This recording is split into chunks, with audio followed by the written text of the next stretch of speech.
So as I said, this is session 2. We're focusing on cultural change now. What we're going to see are barriers here are roughly around 3 levels. You've got researcher values. So that is, how do you engage researchers so that they know that this is something worthwhile? But the sort of social impact aims of these new forms of commercialization make it a bit less intimidating to be approached by our services and institutions to say, hey, you should be raising money, and that this is actually a very proactive way to make your research make more impact, and an impact that can sustain itself. There's also the techniques within research services. These are still new processes, so even the people you need to know, or the funding streams, or the organization types are still developing. So that's a second barrier that we'll have to work out ways to implement into your day-to-day business within research services and administration. But then there's also the senior management level. So although there's big initiatives and agendas and metrics around impact and things like this, to take a risk on a different type of activity with research or support system or things like that is still very novel. So how to communicate that?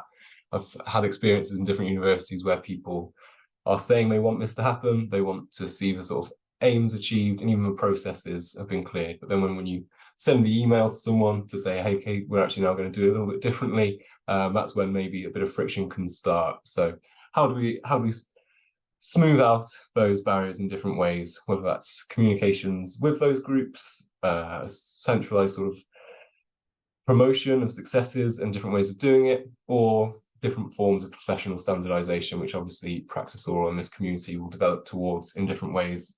Anyway, the interest is very high across all disciplines for this kind of work, because it importantly allows sort of both sides of the commercialization and translational impact goals to be achieved. You've got very robust financial sustainability within social enterprise and social ventures, and the flexibility that's in there. But you've also got then built into its core principles around social impact and social value. So both the values of what people want, how the world to change based on their research is achieved, but then also the sort of nuts and bolts need to assure that risk is worthwhile, and the support that goes into it is worthwhile for the institution, are worthwhile.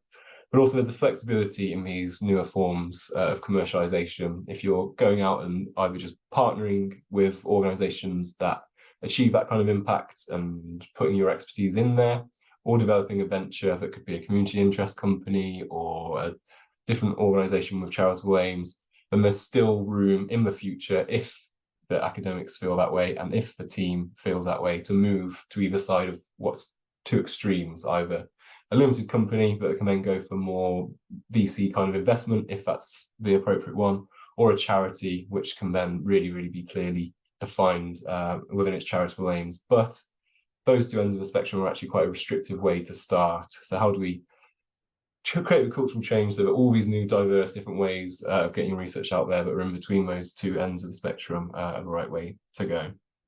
So to do that, we're going to hear from a few different experts at the start of the session.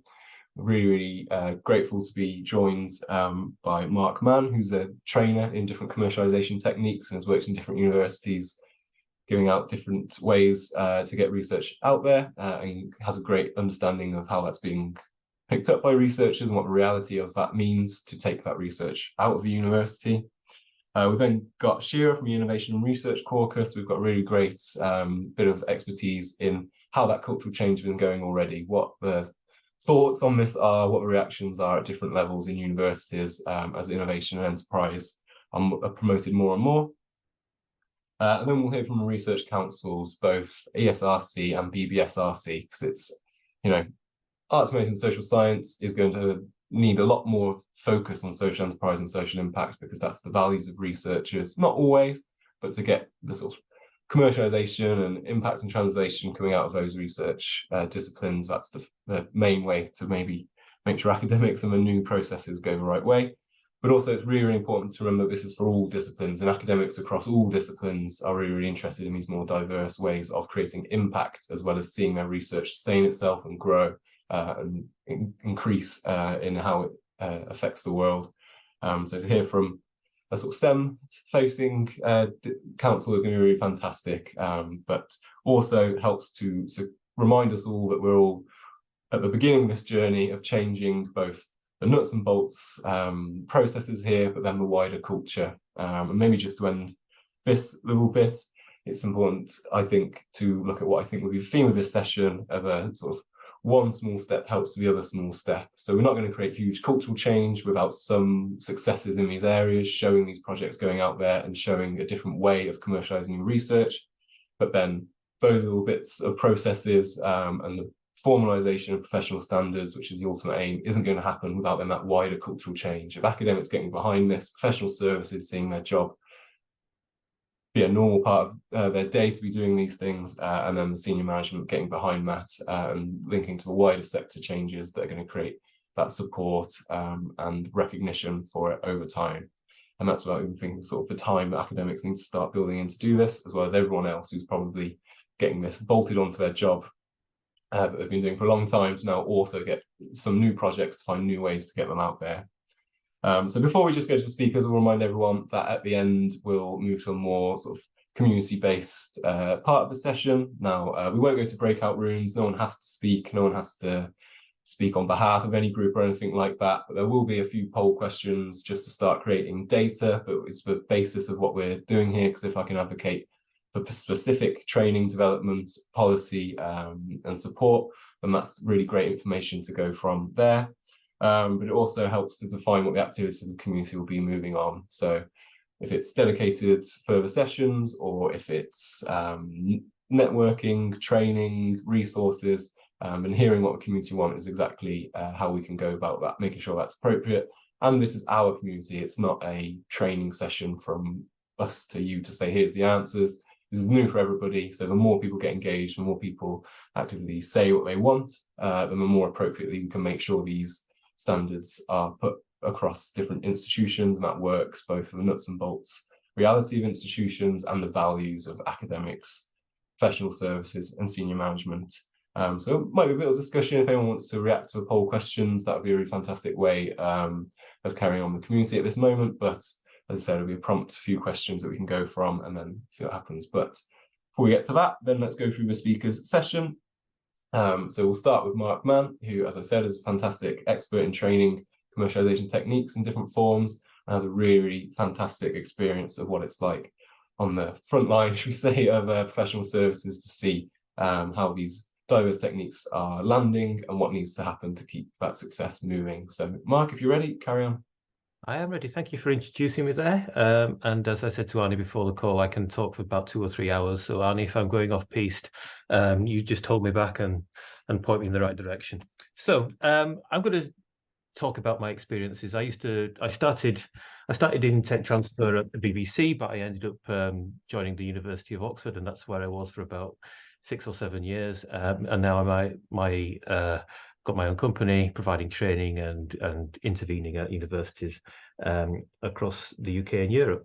What I'm going to talk to you about today is how it all started with, I ended up being head of humanities and social sciences commercialization and social ventures. And we've got somebody from Oxford on the call today. And as she'll tell you, there are probably about, I don't know, between 12 or 15 humanities and social sciences spin-outs now, and about pushing 20 social ventures, social enterprises. And when I started, there was one humanities spin-out. And so there's been a hell of a lot of growth there. And how did it all begin? And to pick an analogy, I'm going to actually go for it and take a big risk here, and I'm going to go for the world of politics. Now, I started off in my political journey as somebody who was somewhere in the centre, and I'm gradually drifting off to the left, and I'll probably, by the time I retire, I'm going to end up as a trot. But one of the key issues of, shall we call it, progressive politics, is that when you're choosing a direction forward, it's very difficult to agree on what direction you should take. It's much easier for things to stay the same, right? And if you are going to illustrate what something new is going to like, you need to say, well, what does it actually look like? What is it that you are trying to build? What is the new thing? I was given an email on January the 6th, 2016 at my work, which said, we've been asked, this is at the Tech Transfer Office, to help with doing some impacts from humanities and social sciences. We don't know what that is going to look like, but we'd like you to go and find out and try. And so there's one of the key things that you need at the very beginning, is the permission to explore, the permission to experiment, to try and have a look at new models, to see what the new things could be. And the way in which we pushed things forward was first of all to identify some of the academics who have been wanting to do this for a long time but hadn't had the support that they needed. And that is probably the most important thing that you've got to look for within your own universities. You are looking for somebody who is, yes, they do the research, but they're doing it because they have the passion for the subject and the passion to change the world. And you've got to go and find those people in their institutions. They all exist. They're all there because I've helped other institutions across the UK, and they're there too. So you need to find that academic who is desperate to do it. Why do they have to be desperate? Because when you're doing it for the first time, it's really hard, because you're going to be pushing up against rigid models, ways of doing things that have always been the same for a long time. But they've got that passion. They really, really have that passion to want to take things forward and get things over the line. So what you need to do is you need to experiment. And you've got to actually let the project lead as well. And what do I mean by that? I mean that you've got to stop thinking about things like intellectual property, and you've got to stop thinking about licenses and spin-outs and things like that. And you've just got to see, well, what is the best way of delivering this project to as many people as possible? Who are the people that you're working with? Who are the organizations that they're working with? And try and work out where the value is. So rather than thinking about what I need to protect and what I'm going to sell and KPIs and things like that, it's just about trying to see how you're going to answer that fundamental question. To use the marketing and entrepreneurship thing, is access to market. How are you going to get a bit of momentum going? And so don't try and fit it into a model. And then the form and structure will follow. Sometimes you'll see, well, actually the best way of pushing this forward is through a partnership. So partnering up with a corporation or a charity or something like that and trying to get some funding to take things to the next level. It might be that you need to do a pilot of some description, a pilot project where you've got this research output. You need to work with a cohort of people outside the university to see how you can roll it out. And then there you can see whether it's worth something. You can see whether it's actually going to make a difference, if it's going to be successful, if people like it or not, and to see how it might be sustained in the future, how it might be paid for. And then you work out what the best model is going to be. And those models can be anything between licenses, it can be franchises. So it can be a service. A franchise is essentially an agreement with a third party where they deliver a service or product on your behalf, and you monitor their quality and control how it's delivered in return for some cash, essentially. And then you move into spin-outs, but there are different types of spin-outs. You're not trying to raise investment, probably. You don't need to be thinking about that. You don't need to be thinking about patents and IP. Take the example of a butcher. A butcher does not, when they start their company, they don't really have any IP apart from their skills as an individual. They don't have any IP, but they do have skills that they can sell, that they can roll out, and it is scalable. Sometimes you'll have chains of butchers and bakeries and things across various areas. You don't need to worry about IP. You need to think about, is this something that we've got which is of value, and what is the best model for rolling it out? Now, in some institutions, you will come, when you're trying to do something new, you say, well, I actually want to do a spin out, but I don't need any investment. And some of the procedures in your institutions will say, well, you can't spin out unless you've got some investment.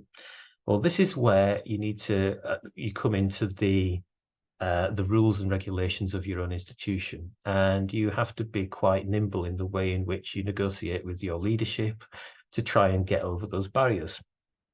And one of the things that stops things happening in institutions is that question of risk. And there are two bits of risk that you need to worry about.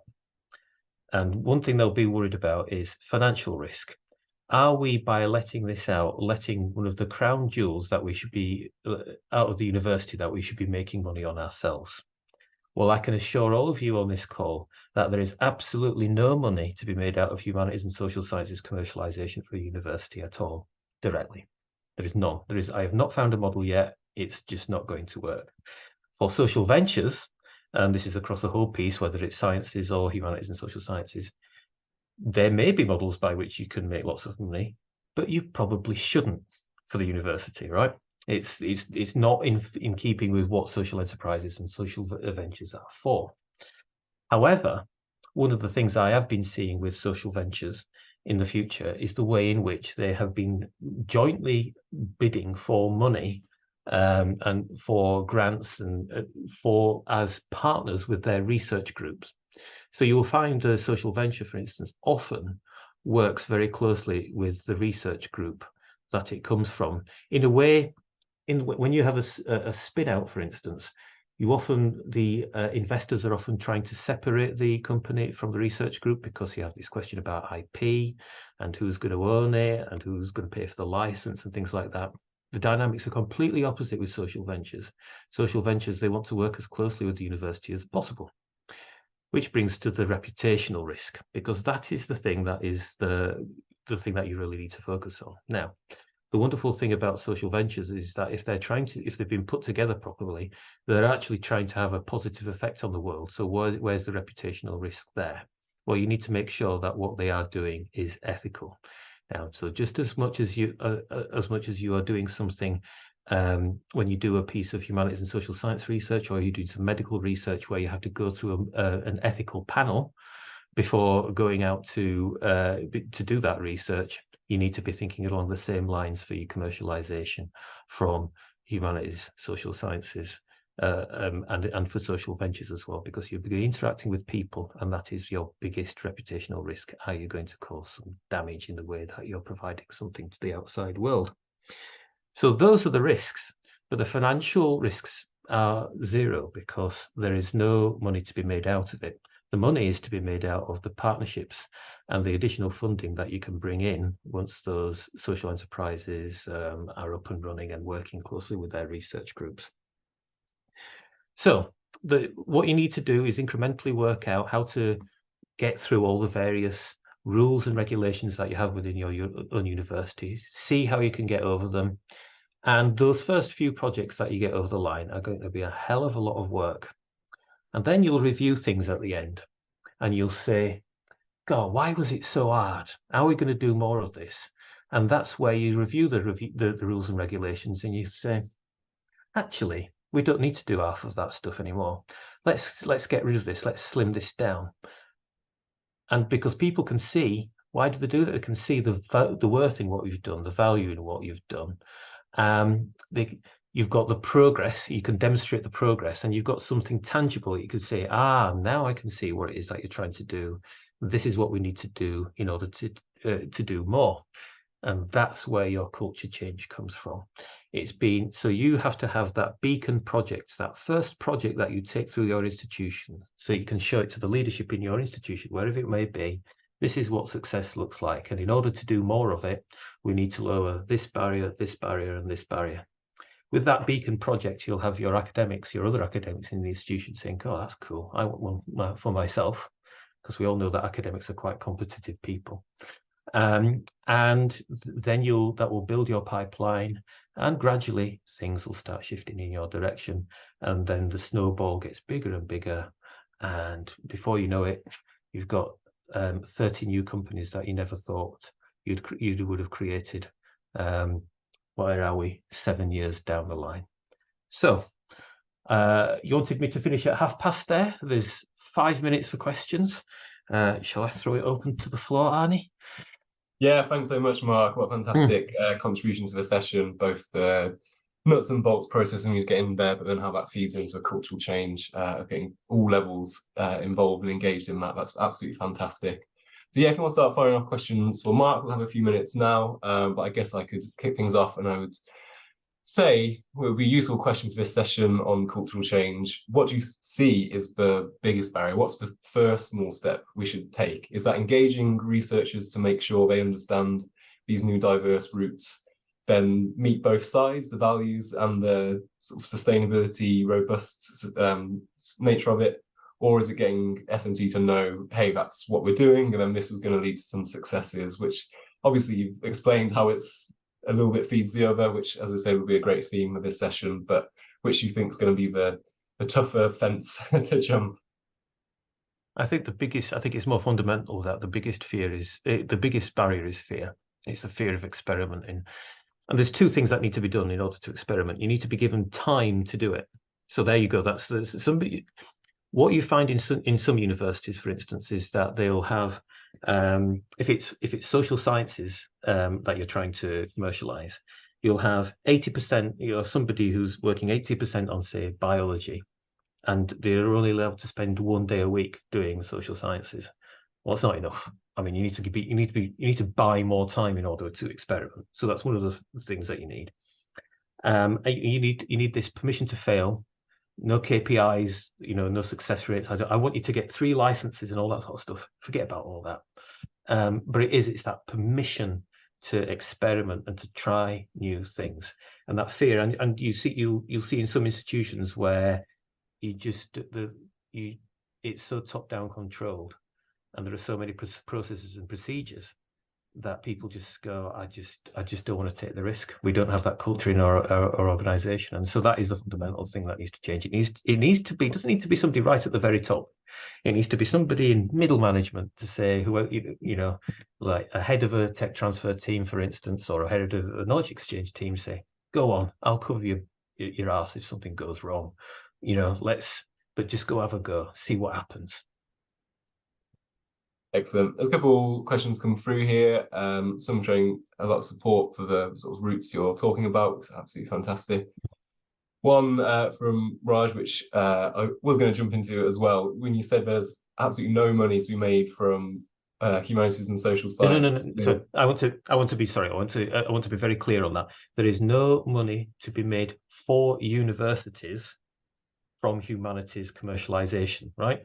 So because from humanities, you are likely to be selling services, if you're going to be doing something. Now, to run a sensible service, certainly for the first 3 or 4 years, as actually is the case in technology companies as well, you don't get any returns, you don't get any sort of license income or money that comes back into the technology transfer office, the knowledge transfer office, knowledge exchange office.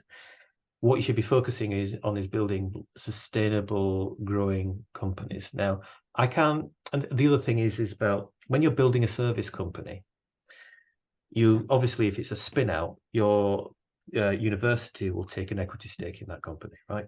Usually, depends on your model, but it usually is the case. Now, if it's a services company, it's less like, and if it's a social venture, for instance, it's less likely that stake is actually going to be worth a significant. You're not going to get a $1 billion exit, for instance, right?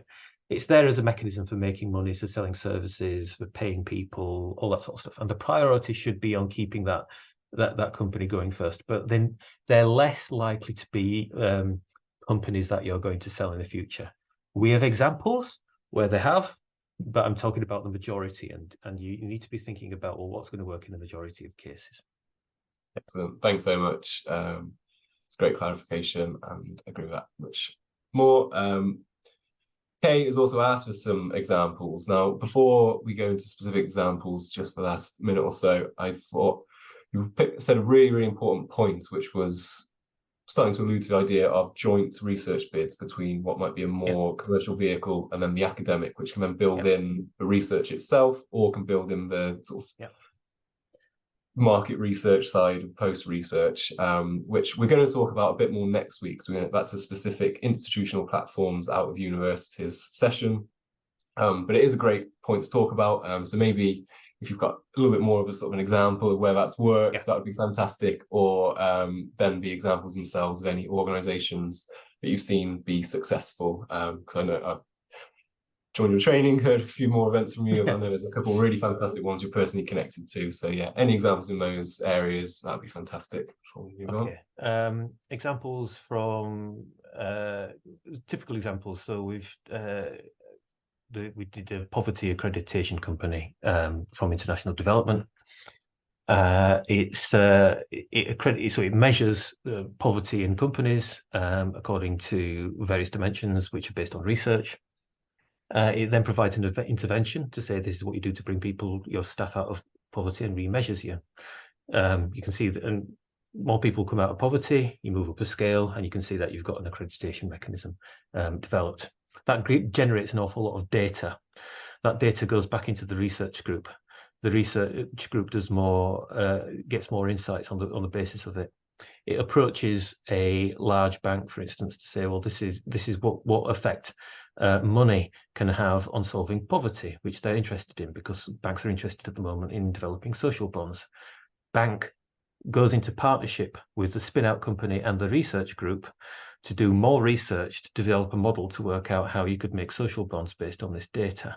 So you see, you've got a partnership which is pumping money into the university, into the research group, into the spin-out company at the same time, and it develops a new methodology. What happened as a result of that?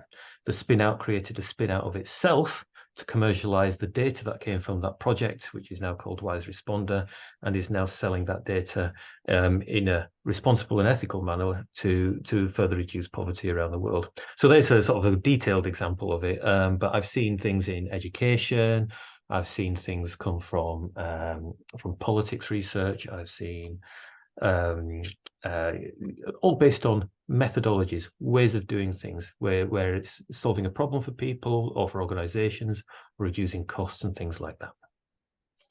So, thanks so much. That's perfect. I've got more follow-on question from Raj about that company, but I think we'll have a more dedicated nuts and bolts one for some of those early stage questions and things like that. So we'll thank you very much, Mark, for your contribution. That's a great pleasure. Incredible expertise. That's great prompts for a conversation about how we sell these successes to each direction we have to look at, both academics and senior management. So hopefully you can stay around a little bit for a bit of a conversation, but if we're able to... I'll answer the last question very quickly. 18 months and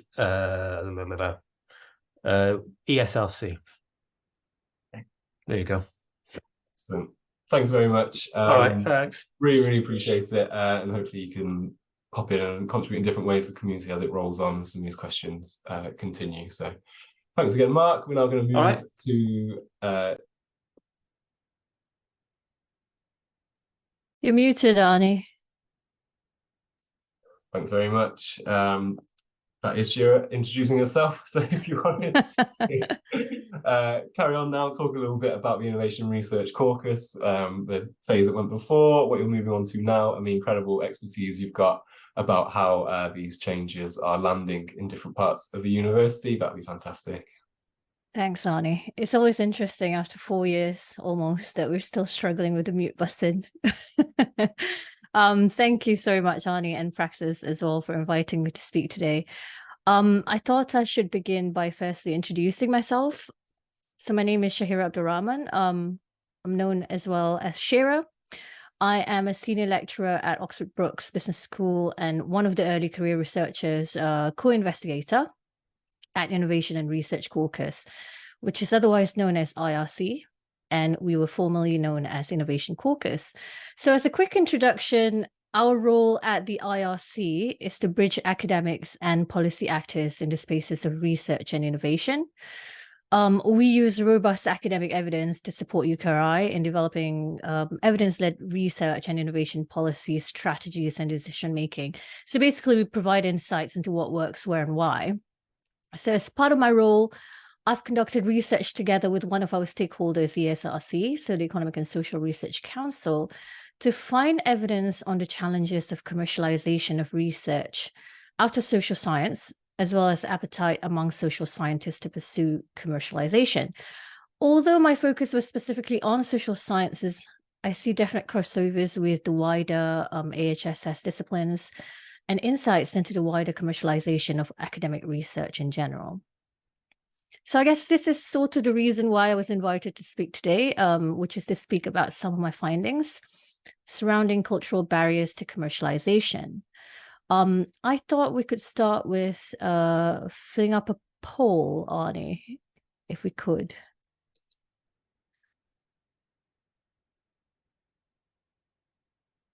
So if you could answer these questions on the polls as sort of a starting small activity before I carry on.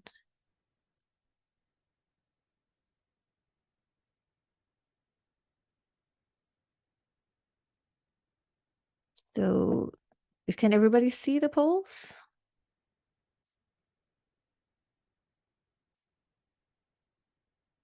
And I think then, Arnie, you would have to sort of show me a little bit the answers. Yeah, just giving everyone a chance. There's a few more answers to come in. Cool.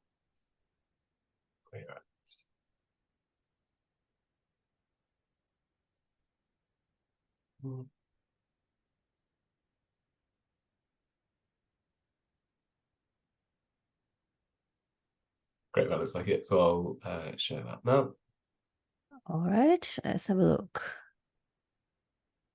All right, so do you think new forms of commercialization activities are slowed down by institutional barriers? So there's a huge number. So yes, that's 77%. Do you feel that you have not fully engaged in these activities because you don't fully understand what the options are? Yes. And do you think that new impact-focused commercialization activities are deterred by academic skills and or lack of time? So yes, huge number for the 92% with that. So I guess you can already sort of see where I'm going with this. I can see that when I'm looking at cultural barriers, it can be understood from 3 different layers. So when I first started this research, the nuance surrounding cultural barriers in commercialization wasn't as developed as how I understand it now. Back then, I found it that it had been mostly an issue of the academics themselves. So I thought of it as, in terms of how they see the value of their research, in terms of how they see themselves as an academic, and in terms of how they see the purpose of commercialization. But as I progressed through, I realized that the cultural barriers, there's 3 levels of them.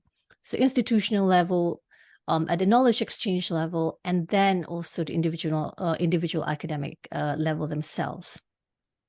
So let's start with the institutional level. So this is either the university or the departmental level, whereby still the preferred pathway of research impact is academic outputs. So many academics and knowledge exchange offices I've spoken to, they lament the difficulty to have buy-in among the departmental and or central university leaders, senior leaders to justify allocating resources for commercialization activities. This sometimes leads to the need for including senior level academic staff into commercialization projects in order to have bargaining power, which can be costly and might jeopardize the potential use of budget for buying out time, for example, for junior staff who might be less time constrained, but might be more flexible. So furthermore, academic outputs are still very much more valued in the provision of funding for universities from research councils. This is changing with the introduction of impact case studies, CEF, and so on, but impact takes a long time. Hence, there is a reluctance by leadership groups in universities to champion commercialization, especially from research that doesn't generate an obvious model or option of commercialization, such as those that has, as Mark mentioned, IP license and so on and so forth. And then secondly is at the knowledge exchange level. So in my research, I've realized the importance of knowledge exchange offices in facilitating successful commercialization activities in this sort of non-traditional commercialization options. And what does that mean? As I've mentioned, those that do not involve an immediate route of IP licensing, startups, spin-outs, etc. When I first started this project, one of my concerns was how some key professionals that I've spoken to treated commercialization in the social science space as similar to the more traditional STEM commercialization options. So this means if the project is not likely to produce patented outputs or vegetable products, there is less likelihood of the key office to push on with this project. So those who have been successful in this area, those non-vegetable, non-patentable, non-technological areas, they definitely started in that environment where spreading awareness is important. And as Mark mentioned earlier, experimentation is also incredibly essential. They focus a lot on the groundwork pre-commercialization, and that had resulted to very successful projects. Again, this involved educating oneself with the needs of the academics too. In my research, I found that social scientists are largely concerned with having societal impact in the commercialization program, because that's essentially why they've chosen their career to begin with. They want to have that social impact. And then secondly is understanding the nature of the discipline itself. Social science is much more subjective. And that is also the same for the wider AHSS. It needs a greater level of creativity in choosing the options of commercialization because it's, less IP dependent. I'm hearing very positive feedback from key professionals who have engaged in commercialization of various disciplines too. There's a realization and also evidence that commercialization in sort of AHSS requires much less investment and yet can produce quicker sustainable returns. This is where we are learning that there is value in commercialization of different disciplines, but identifying what they are is integral in the choices that we make to invest in them. And lastly is the cultural barrier at the individual academic level. So this is the first barrier that I found when I started the project. And I guess it was a much easier barrier for me to understand, given that I'm a social scientist myself. So at the individual level, pressure to publish or perish is definitely great. Although this is increasingly dependent on the university that the academic is at. So I know, for example, some of the academics I've spoken to who want to commercialize would move to a different university that would value knowledge exchange, and that would value that sort of commercialization as a valid sort of output in their career progression. Support from the university through time allocation is incredibly important. Workload plan is a massive issue with academics, because without this sort of time allocation, academics risk working off hours to make commercialization happen on top of their various different sort of responsibilities. Lastly is the resistance to commercialization due to a lack of understanding, again, on the fact that commercialization is a pathway to research impact. So social scientists' appetite for commercialization is greater when they understand that commercialization is a means to sustain their research impact, to go beyond that dependent on research grants. The value of knowledge exchange as a whole is to ensure that research knowledge can produce societal impact. So this is where, you can really sort of look at the purpose of AHSS themselves and the ontology behind it. So as a report recently produced by Professor Pablo Munoz and Professor Dimodimov, they demonstrated the difference of ontology of social science versus STEM. And the main takeaway out of that is that, social science knowledge can be uniquely co-created. So this is where researchers and practitioners can actually frame and solve problems together and find that middle ground where the interests intersect. Social scientists can better understand and frame social problems, finding adaptations and alternative problems. And ontologically, social science theories have interpretative and creative power. So the very nature of social science knowledge is to have the capacity to challenge prevailing assumptions of social life and provide alternatives to the current ways of doing things. So it has the power to create the world that we want to discover and turn it into something real through transformations of practices and behaviors. So understanding that background can really help you communicate with those from different disciplines, such as social science or the wider AHSS. It's really important to contextualize, again, the value that different disciplines bring to providing societal and or industrial solutions. It can really help you pinpoint in which way that research can be commercialized for different users' needs. Furthermore, articulating the use of the research in a commercialization space in a way that resonates with academics of different disciplines can help you have buy-in for the commercialization activity itself, and you can together think more creatively on the different options that you may want to take. So just as a summary of the key points I've raised today, we've talked about the 3 levels of cultural barriers to commercialization. And as I've mentioned, even though my work was specifically on social science, we're definitely starting to see similarities of these issues in the commercialization of research without a very obvious output to be patented or licensed. I've done work with BBSRC on commercialization challenges for bioscience, and I'm seeing similarities there too. And cultural issues exist at the institutional knowledge exchange and academic level.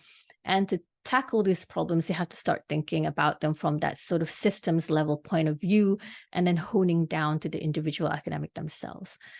There's definitely positive progress in this area. I mean, we are here right now, and I think that's testament to that.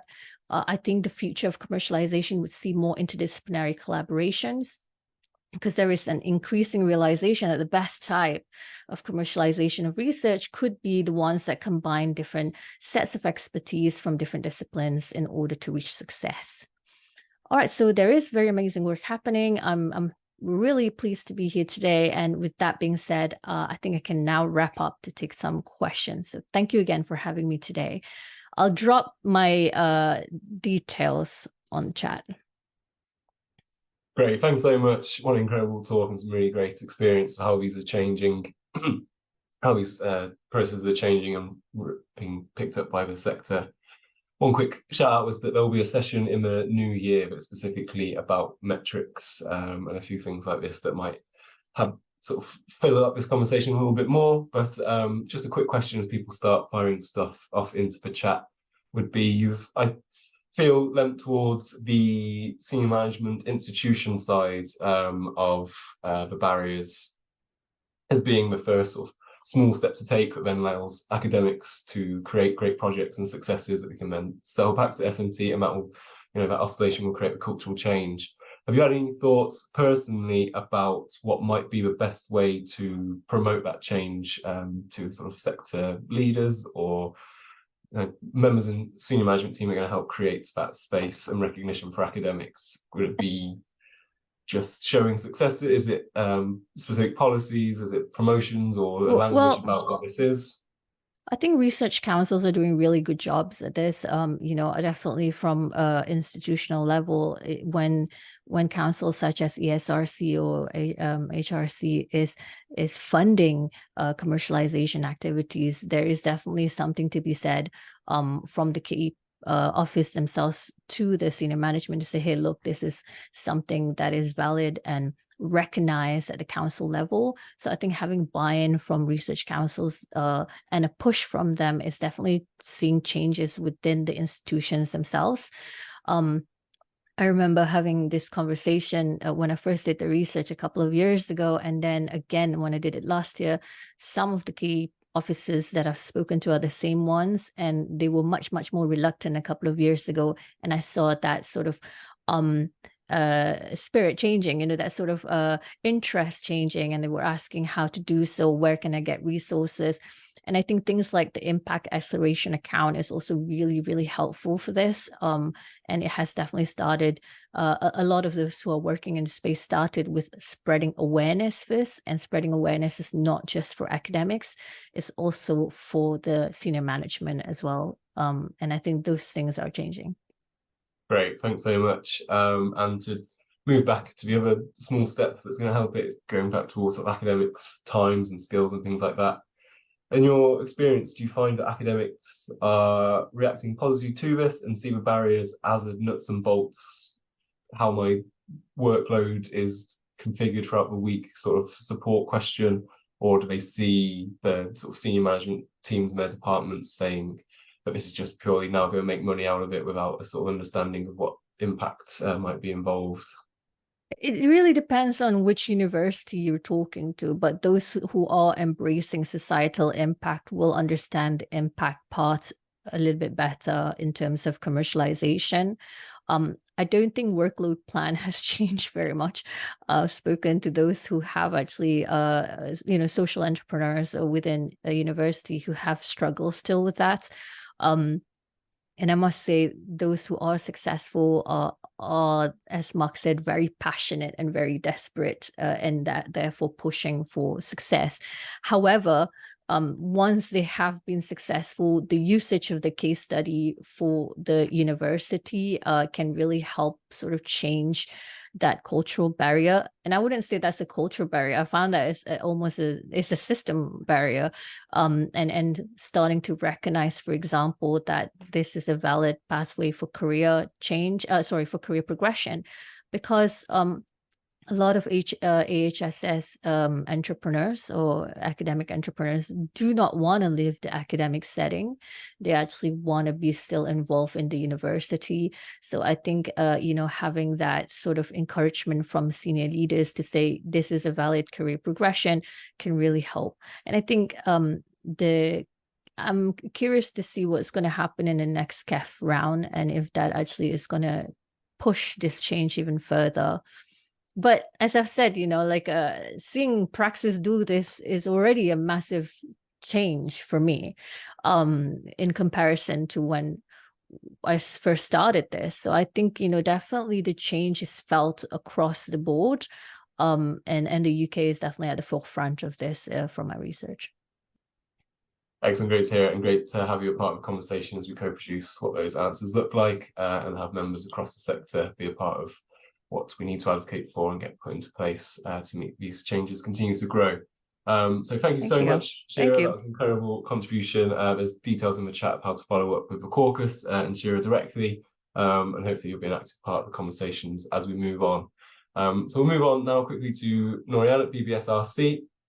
So we'll hear a few minutes about how this is applying across different disciplines, because it's easy to start thinking this is purely social science based, but these new forms of commercialization and creating this cultural change means that it has to happen across all departments, bearing in mind in a lot of institutions people are going to be having responsibility for commercialization and knowledge exchange for multiple disciplines at once, if not working very closely across those disciplines within a department. So Norian, if you're ready, just to give a nice little brief background to where you're coming at this from your team.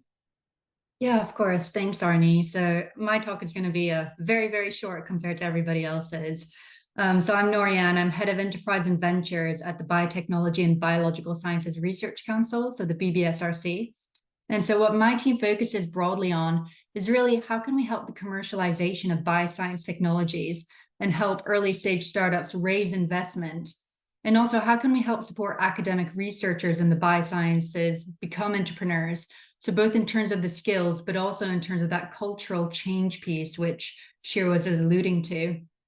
And just some of the schemes that we use to support this space include things like Impact Accelerator accounts, iCure, our follow-on fund, and also our 5 research and innovation campuses. And so what's really interesting about the biosciences is that they can enter lots of verticals and different markets. So things like crops and livestock, healthcare, beauty, manufacturing, high-value chemicals, defense, construction, and so forth.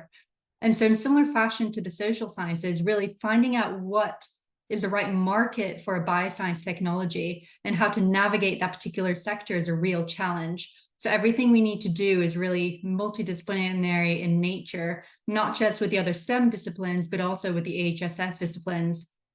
And actually, as also flagged by Shira, a lot of the barriers mentioned around commercialization in the social sciences are also really similar to those we see in the biosciences. So I do think that any solutions found by this community of practice will definitely have an impact on STEM subjects as well. And one of the things we're really interested in and keen to support is that impact-based commercialization. So for example, a lot of the projects we see in the biosciences are supporting on making those positive environmental impacts and contributing to net zero, supporting food safety in that more sustainable fashion, making new drugs more accessible. So those are just a few examples, but really what me and the team are interested in is how can we help amplify those societal benefits from bioscience technologies? And so how can we help bring in that AHSS expertise into the teams at an early stage to help enable that. And on top of this, we are seeing an increase in the number of social ventures in the biosciences, which I think is absolutely fantastic. But we're quite new to this space, so we don't yet have the programs or models to actually help support these. And social ventures aren't necessarily signposted to biotech teams as a commercialization option. So again, we're starting to explore what we could potentially do in this space and how we can help support this area. And beyond that, as mentioned, I think that multidisciplinary collaboration in this commercialization space is absolutely critical, not just for the development of the technology, but also for its adoption. So especially when we're looking at things like the nutrition or the food and drink sectors. So what can we do to help bring those STEM and HSS disciplines together to really crack that adoption challenge? So overall, we're at a really early stage of our journey in this space. And at the moment, I've got a lot more questions and answers. So that's why I'm quite interested to speak with you all to gain a more in-depth understanding of commercialization in the HSS space and some of the challenges you guys face, but also what we can do to help encourage more impact-based commercialization in those multidisciplinary interactions. So long story short, we're here to learn. So please don't hesitate to reach out if you have any ideas or thoughts on how we can help in this area. Great, thanks so much. That's a really great insight into your team and how this is applying across different disciplines. We'll just give a few seconds to the chat in case there's any questions there. But really great to hear that both the learning itself about how these techniques and cultural changes could apply in different disciplines, but also multidisciplinary projects. I think it's going to be a really important part here, because to get impactful translation in any area, and teams have to start working together. And again, sort of knowledge and responsibilities in a lot of departments is across different disciplines. So that's going to be a really interesting relationship to build over time. I suppose maybe just one quick question, just to give the chat a little bit of time, would be, what is the maybe biggest sort of challenge you think the community can help deal with? Is that having the knowledge of the techniques and things like that so that the departments themselves can develop it, or is it the values and the culture that sit either side with sort of academics and senior management? Is there any sort of particular areas you think the community can help with sort of most urgently, if that makes sense? Yeah, sure. Thank you. So I guess really at this point, it's almost how can we help bridge that cultural barrier almost between the STEM subjects and the AHSS subjects, just because the way of working and the almost the language used is quite different. How can we help bring those different disciplines together? And then on top of that, you have all the commercialization challenges that you need to face on top of that. So it's almost multiple different layers of challenge really that we need to face. So any ideas really on how to bring these communities together and co-designing would be really, really helpful, because I feel like first we need to almost overtake that cultural challenge. And then once that's kind of sort of partially achieved in any case, then we can start looking at things like, okay, how can we develop these really cool mechanisms to bring these disciplines together and to help integrate, all the value that the AHSS disciplines can bring to bioscience technologies, and overall create these new ventures, licensing deals, whatever journey they end up going through, but things with a lot more value and that will have a much greater impact, not just on the economy, but on the society as well. Fantastic. That's a really important point, and great to see that the chat even mentioned the word language as you did. So that's clearly a really important aspect to this. And to have members of your team and your part of the disciplines involved is exactly what we need to start co-producing those specific techniques, either in language, process, or just promotion of this out more widely, so that then that cultural change allows more recognition and support of those nuts and bolts changes too. So thanks again so much for taking part, and it's really great to have you be a member of the community, and a massive contribution throughout to have this multidisciplinary focus. So thanks again, Ryan, and any points you want to promote or shout out at any point, and here's a community to do it. But we'll move on to Hugh Vasey now, which is our representative from the ESRC, which the community has partnered with directly, so we can get a really great background of what this is a larger sort of part of change within the sector to see happen, and the routes we're hoping to happen. routes to see come to fruition to make that happen. So Hugh, are you able to unmute yourself? I think I've found you now. Great, yeah, whenever you're ready, Hugh, and thanks so much for being here. Okay, hi everyone, morning.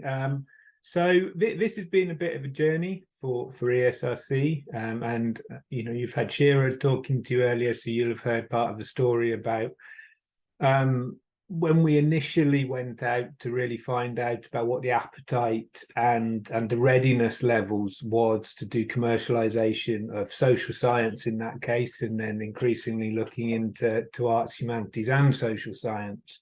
And the first thing, as I have no doubt Shira explained earlier, is that there was actually relatively low appetite. So people didn't necessarily want to commercialize. They didn't know how to commercialize, and there was a feeling that there was institutional barriers in place as well. So this was something of a dilemma. So as a research council, obviously our big thing is giving out funding, but we have various other ways that we can manage this. So we started a process to kind of ready the community in the commercialization space. And the first thing many of you will have noticed about that is when our impact acceleration accounts got the cross funding. So that's commercializing research out to social science. Which was really to prepare the people on this call, the professional sports staff at universities, to understand and to be able to support, give you a bit of space to start supporting the commercialization of social science. The reason we felt we needed to do that was because it became clear that there were subtle differences in the way the support social science needed to commercialize. Now, as we've explored this, and as Norian was saying, actually, they're not necessarily just social science issues. So if we're talking about social venture, if we're talking about commercialization with high social returns, as well as high economic returns, or even lesser economic returns, then there are things that we need to support as a research council, and we need to help our community do that as well. So the next step, once we'd put that cross-funding in, was to actually run a commercialization program. And the first time we did that was through the Industrial Strategy Challenge Fund, so something called the Healthy Aging Challenge. And some of you may be aware of the Healthy Aging Catalysts and now accelerators have been running for the past 4 years. And that's where I cut my teeth in commercialization. If you told me, before I joined UKRI, when I was still a practicing academic, that I would have somehow been in charge of commercialization at ESRC, I would have thought that was a hilarious joke, and why on earth would I be doing that? But I think the way we see it is commercialization is not a means in itself, it's not an end in itself, it's a means to sustain and amplify the impact of research. So anybody who's been on a funded research project knows there's that problem of the cliff edge. It's not necessarily, when the funding stops, it's not necessarily an easy thing to solve, and commercialization won't always solve that problem for all issues, but it's something we're keen to encourage people to think about. And now we've got to a position, so the Healthy Aging Catalyst was very successful. We got about 50% arts, humanities and social science projects coming through that. So what that did was demonstrate that there was an appetite, there was an aptitude to do this in the community as well.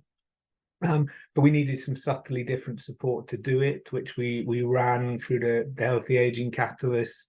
And now we're at a stage where we're going to have our SHAPE catalyst. So that's for people who come under Arts, Humanities Research Council and Economic and Social Research Council remit areas to commercialise their work. So this is the first time it's just been for social scientists and arts and humanities researchers. And that's where we're delivering with ARC, which was previously part of the Aspect network.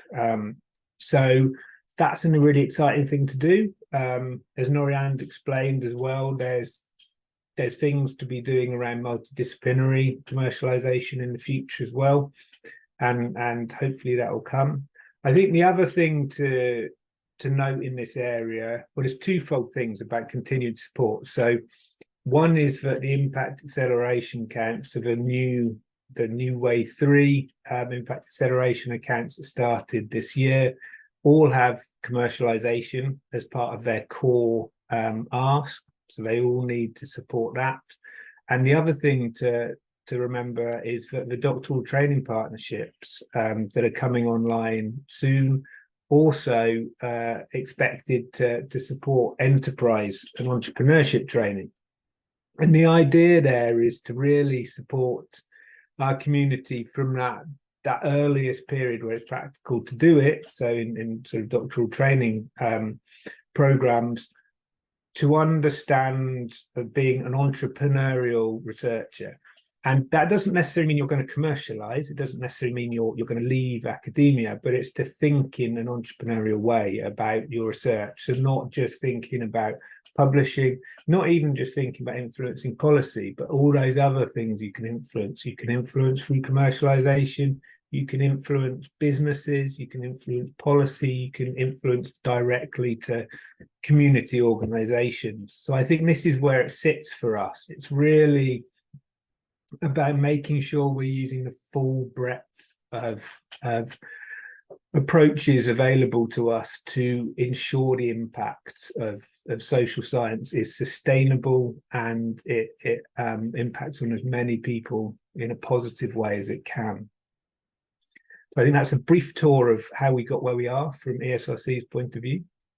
Fantastic. Thanks so much, Hugh. An incredible context for communities to hear how these changes are coming through the sector. I guess one quick question, just so we give the chat a little bit of time to comment in any way, is obviously this community is developed to try and co-produce techniques for cultural and infrastructure change within departments, so that this becomes a recognised and normalised part of business in a university. But the question I would like to ask is, as these funds continue over the next few years, what are you hoping to see from successful projects that maybe give you a marker that this is not just a fact of people getting money, about supporting specific projects to go out and follow these activities and then it being developed on there? What's going to be the markers of success generally over the next couple of years to start seeing that cultural change and the processes within universities change to recognise and formalise this more normally? So I guess it's different for different programs. Obviously, for the catalysts themselves, what we want to see is a good range across disciplines, across institution types, across career stages, of people who are taking on this option to commercialize. And what we want to see of them longer term is that they are able to sustain that.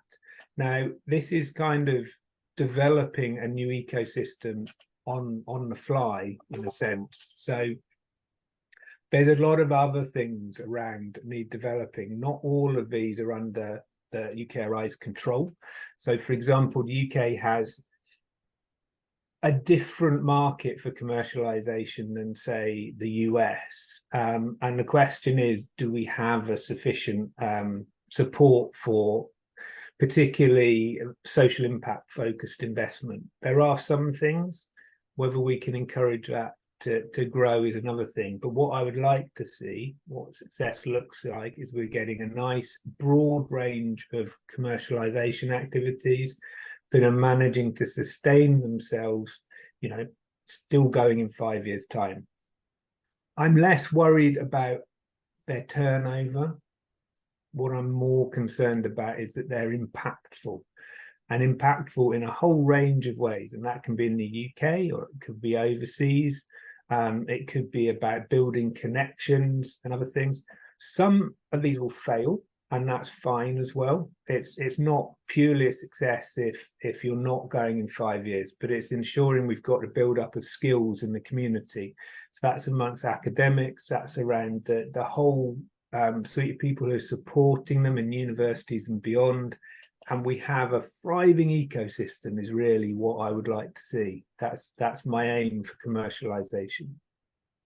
Fantastic. Thanks again, Hugh, and really, really important for the community to hear that sort of impetus, but it's not you know, it can be easy for people to think this is purely, hey, everyone's now got to go make money for themselves and start bringing returns for the universities, which, you know, is a reality. That is the reality of researching will be more and more across all disciplines in the future. But to know that's what these changes are about, it's balancing both that robust commercial sustainability with the impact and the change that people want to see come out of their research, and that, you know, support for risk is going to be a big thing. So to hear that is really fantastic. And then, yeah, thanks again, Hugh, for the contribution. That's really useful for everyone to hear. And thanks to all speakers, because that was a really great prompt for our community to carry on this conversation about what will create cultural change over time in these areas, both creating the processes themselves, but projects to showcase and sell the success of this, and then see the cultural change within policies, procedure, personal development, and the day-to-day business within institutions. So hope everyone else enjoyed the contributions from the speakers. We will now have a quick poll question just to start gathering some of the data.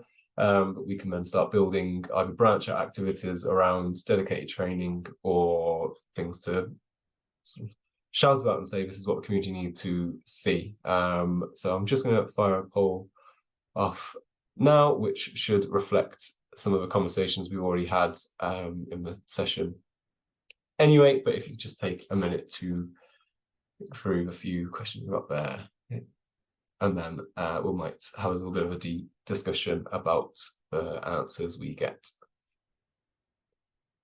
Also, I've been horrifically ill the last couple of days, so I hope the caffeine and juice that I was loaded up on before this session has managed to keep it running usefully for everyone and make sense at points, at least. Great. So we're starting to see showcase examples was taking the leads at first, but now it looks like policy and strategy linking to the institutional goals and missions that are a bit more diverse than pure commercialization, again reflecting what we've heard from multiple speakers about commercialization being not an end in itself, but a route to allowing impact to sustain itself and grow. So really interesting to see both those go. Technical language and process guidelines. It's not getting many answers. Many people pick that as the main one. So that's really, really interesting to hear. There are great examples of sort of training and resources and toolkits out there. So being able to promote them will be fantastic, but interesting to see the results in there. Right, looks like 92% of people have answered, so maybe just a couple more seconds in case anyone's able to click what there.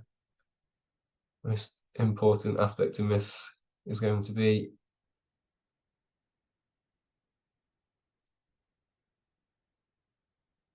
great.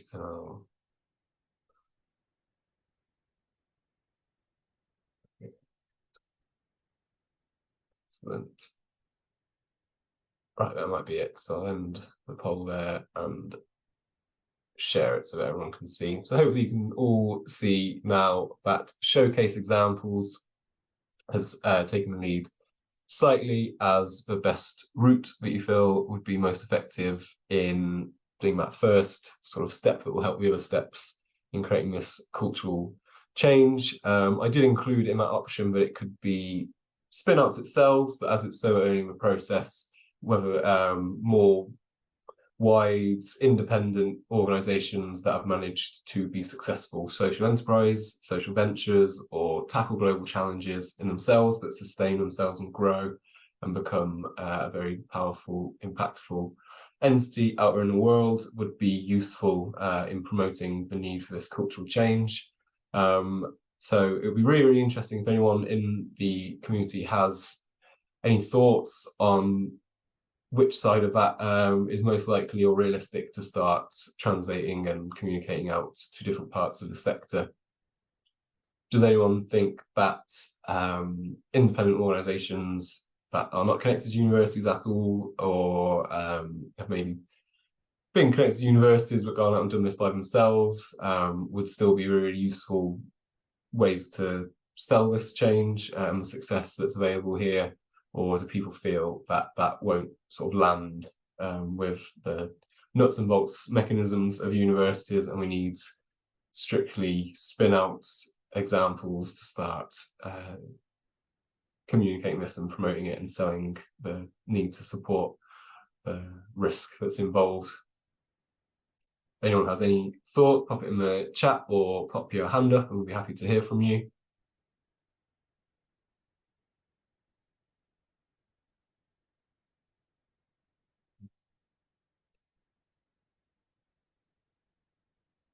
If any of the speakers have any first thoughts about how different types of organizations can be an example of success, either spin up themselves, or do we not have enough of them to sort of sell that yet? Do we need just more general examples of this sector?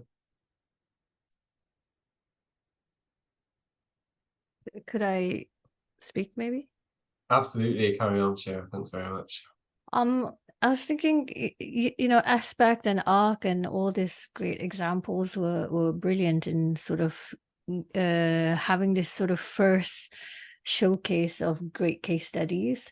However, I think you know, it will be great if they could actually go around in different universities to give talks and sort of create that sort of community of practice, because I feel like a lot of the key professionals that I've spoken to who are sort of not sure where to get the resources from, I think even though the resources are there, but they want to have somebody to speak to, you know, face to face. And actually those things are already there, but sort of having that I suppose exhibitions, I suppose, in different universities could also be quite great in sort of showing what does you know, what does a successful commercialization in the AHSS looks like, and also to speak to those academic entrepreneurs. I think is one of the sort of really good examples as well.